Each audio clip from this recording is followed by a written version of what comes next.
it's facing you. I liken grief to an ocean because one minute it can be calm and serene, and you can see out into the vast distance, and it's tranquil. It's calming. The rock of the waves, it can lull you, and you have that sense of calm. But at the drop of a hat, a major storm can come, and the waves can come crashing over you and over you and over you, and it feels like you're going to drown, and it just brings you deeper and deeper and deeper until it calms again, and then you're back on the surface, and you feel like you can breathe again.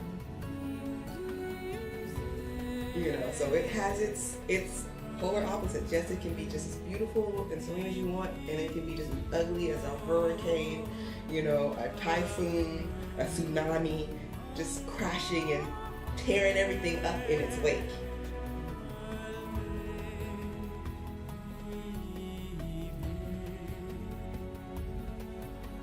What society needs to know is that people who are grieving are the same people we knew before our loss.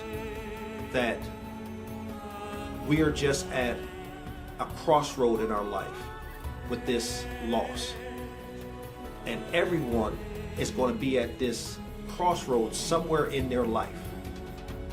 The only difference is they may not be at this crossroad at this time, but somewhere in their life, they're going to be at that crossroad. So whether it's now or later, they will deal with the same grief, the same type of loss that we are going through right now. Now, when it comes to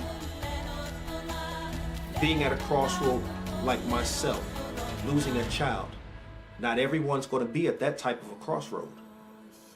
But as a society, we all need to stand together. We need to be there for each of us in our own way and however we need them.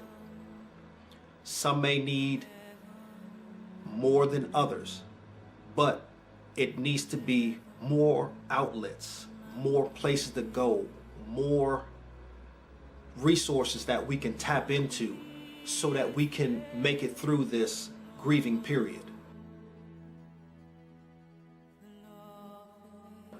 It's okay if you don't know what to say. Just be there to stand with me when I need someone the most. And when I say stand with me, you can just be there as a support system. You could just, if I say I just need somebody to come sit with me, and you just come sit right here, and we just sit here in total quiet. If I just need somebody to really hold my hand literally while I cry, I literally just, you hold me in your arms.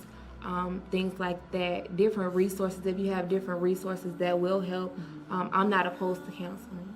Okay. Because with such major losses, I do recognize that I can't do this alone. Okay. And so if you have certified people who are trained to help me deal with this, open to it. Church, same thing, open to it.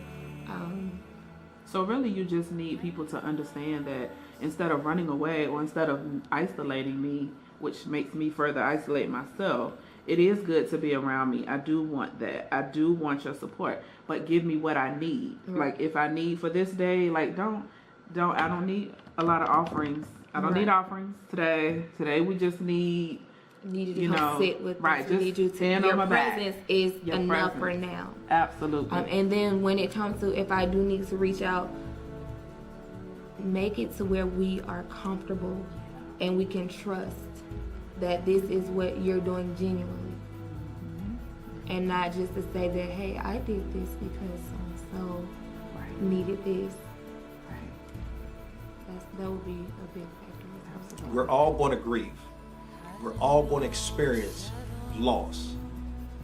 No one is immune to it. Whether we experience this grieving period as a child or later as an adult, we're all going to have to grieve a loss at some point in time in our life. How we deal with it is the test. It's a test of character. of spirit. It's a test of your belief. So it's not a pass or fail. It's not a win or lose. It's just a test that we have to go through. And how we come out of this is how society might view us. But as a society, if we come together when people have gone through a loss and are grieving, it would make for an easier period for people that are grieving. And remember, not everybody's going to grieve the same way. So society has to remember, everybody is different, so everybody's grief is different. And in the end, it may only be a few days for me, but it might be 2, 3, 4 months, a year or two for the next. Continue to walk with your family member, your friend, your coworker. Continue to communicate with them. Communication is the key. Don't be afraid to talk to us. Don't be afraid to experience our highs and our lows. Because in the end, that person might be there for you.